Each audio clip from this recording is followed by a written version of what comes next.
Hey, welcome back to another week of Through the Prism of Kris. We've been talking on revival. We titled this series 312 Azusa Street because that's the physical address in L.A. where God showed up and brought revival in 1906. And the reason I say that is because He wants your home and your church to be the address that hosts the glory of God. Now, Saul Alinsky wrote a book called Rules for Radicals on how communists could overthrow the U.S. government. Well, I've got enough experience to give you a few rules for revival radicals today. And that is, number one, that you have to be radical to be biblical. Everybody in the Bible that did something for God was a radical. I don't care if it was Elijah or Moses. Even Jesus, his brother, said he's beside himself. In other words, he's out of his mind.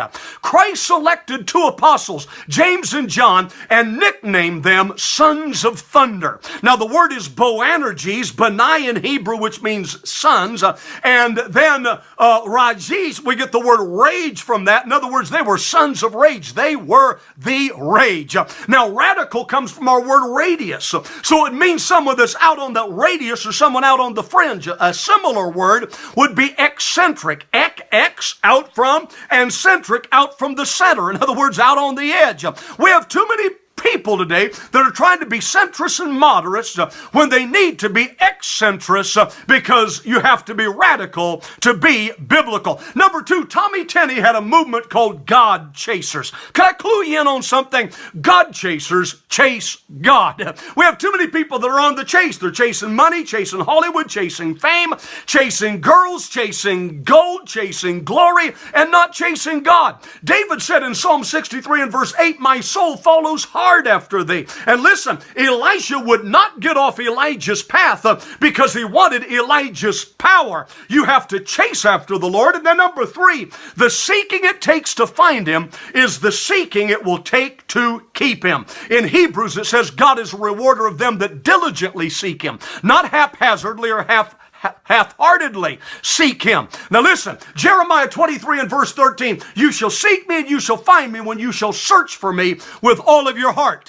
And that revival recipe in 2 Chronicles 7 and 14, "If my people will seek my face," not my pocket, how deep my pockets are, not seek my hand, got any goodies, not even seek my ear, will you hear my prayer, but seek my face, because the face of the Lord is the direction of the Lord, and the white hot holiness of the eyes of the Lord are seen when we seek His face. And then number four, you have to get the junk out to get Jesus in. One saying I remember from the Brownsville revival: lots of junk, no Jesus. Less junk, little Jesus. Little junk, lots of Jesus. No junk, all Jesus. Got to get the junk out to get Jesus in. Now that could mean junk in your schedule. It could be talking about video games, smoking, gossip. It might be talking about too much television. Can I tell you something? There is a brightness control on your TV set. Don't even bother turning it because you can't change the brightness of the people on TV. Okay, number five, we have to move from egocentric to theocentric worship. What do you mean? From me-centered to thee-centered. Years ago, we used to sing songs at church about me. Did you know that?